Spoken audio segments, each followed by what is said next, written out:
What up? This is Rama Screen with Kate and Remy for their new movie Bloodstrapped. How you doing? Hi. Good, how are Good. you? Congratulations. Thank you. Now, so I saw this movie recently. You know, it left an impression on me. I want to start with you, Remy. How did you, as a director, structure the situations that would trigger some of these traumas? You know. Well, I think we sort of did it as writers, and then I kind of helped manifest it as the director. We co-wrote the thing. We're really co-creators in a way, Yes. and so I don't claim any kind of auteur position here. It was a group effort, starting with Kate and I think that we kind of played very different roles as writers. I had a lot of the sort of the sort of visual sense, and Kate had the sort of heart and gut sense. And together we were sort of we had dreams, both of us, literally dreams. There were images in the film that came from dreams that both of us had. I said, "Oh, I see two guys putting something mysteriously under a dock." It's a film that takes place on the lake on a northern lake in Minnesota. So, we were imagining the hallmarks of post-traumatic stress, the symptoms of post-traumatic stress.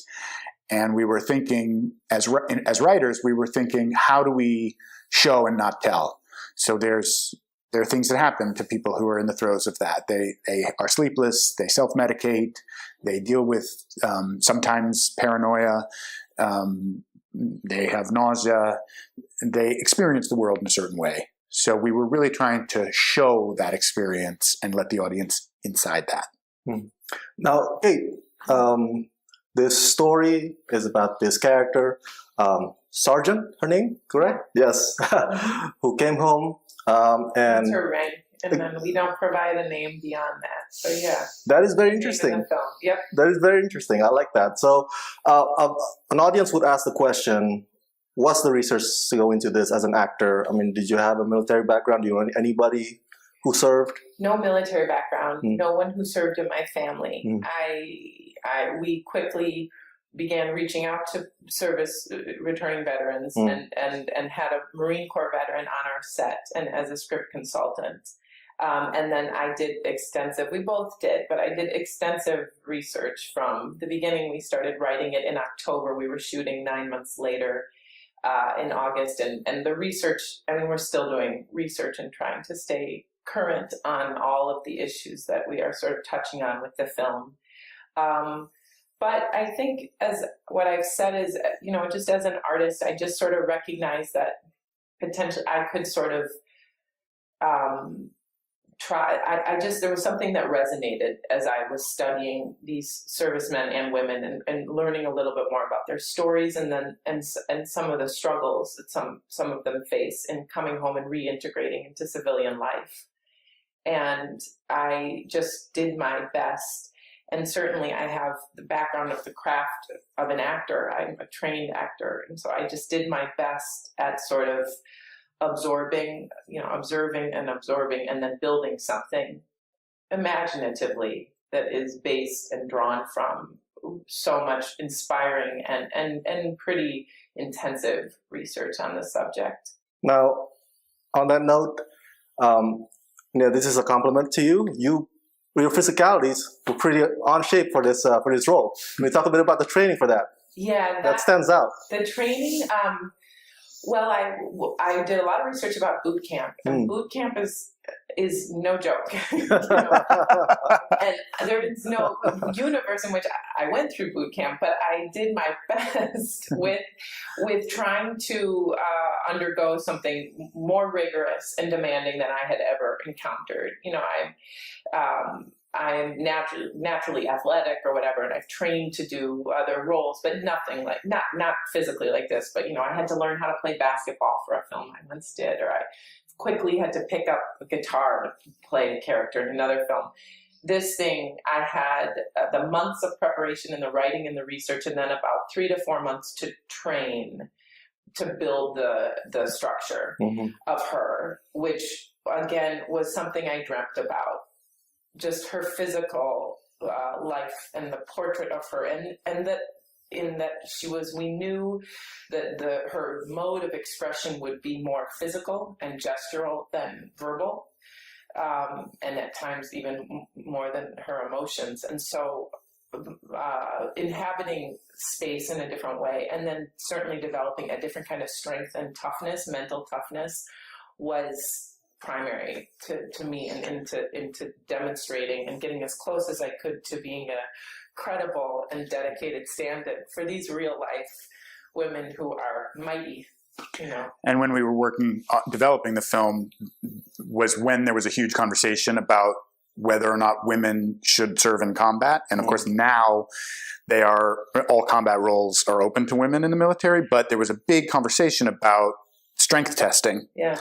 And Kate, I think, if I can say, she sort of took the responsibility on to say, I'm going to show as strong and badass a feminine form as I can, because this is the conversation that's happening right now. Like, are they strong enough? And she was like, I know, I feel like I could be strong enough if I work hard enough, and I'm going to take that responsibility on. So. And I believe they are strong enough.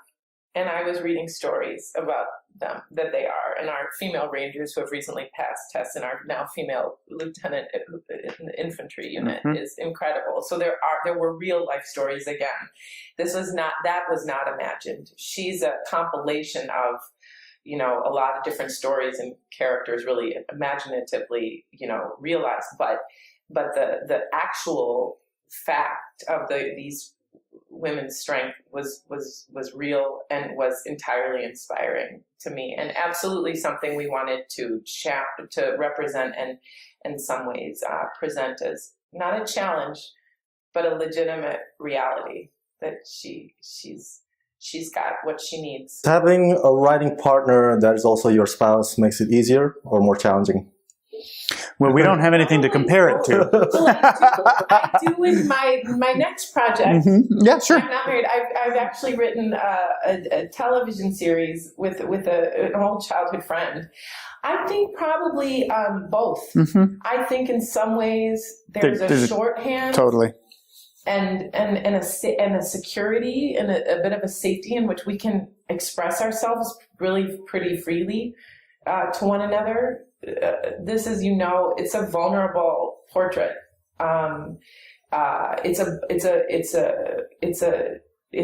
a lot of pain in this story, and I think that, and there's also a lot of love, and I think we were able to kind of delve into the places that it went. I don't know that I could have done it with anyone other than Remy. As a partner in that way, feeling safely and doing what I needed to do. Yeah, I think we sort of empowered each other in it. We both believed that the other could do more in the whole process, not just the writing process, but, more than we maybe always felt ourselves. So I knew that Kate could carry this movie and be in almost every frame and be, the center and identifiable character that the audience would fall in love with, even in this challenging story. And she knew that I could handle the rigors of a set and maintain and manage the process. And so I think we sort of empowered each other in those things.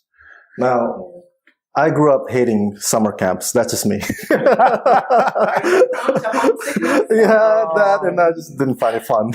Yeah. But I love how the character loves it, your character. Could you talk a bit about, story-wise, the decision of incorporating that as part of her kind of, I guess, healing process? The camp was a really foundational part of the process because we wrote to that place. We initially discovered that camp at a family wedding, and we were working there to help produce this family wedding that happened there. And we turned to each other, and I said, this would be an amazing base camp for a movie. You could live here, you could shoot here, you could eat here, you could have access to the lake, so the idea was, what can we make there? So it was really part of the creation of the story was the lake and the camp. And again, we sort of went for authenticity. We cast the camp for what it is. It is, it's the Vermilion Lutheran Ministries Camp Vermilion, and it is a Lutheran church camp, and they have retreats, and so it really is as close to being what it actually is as possible.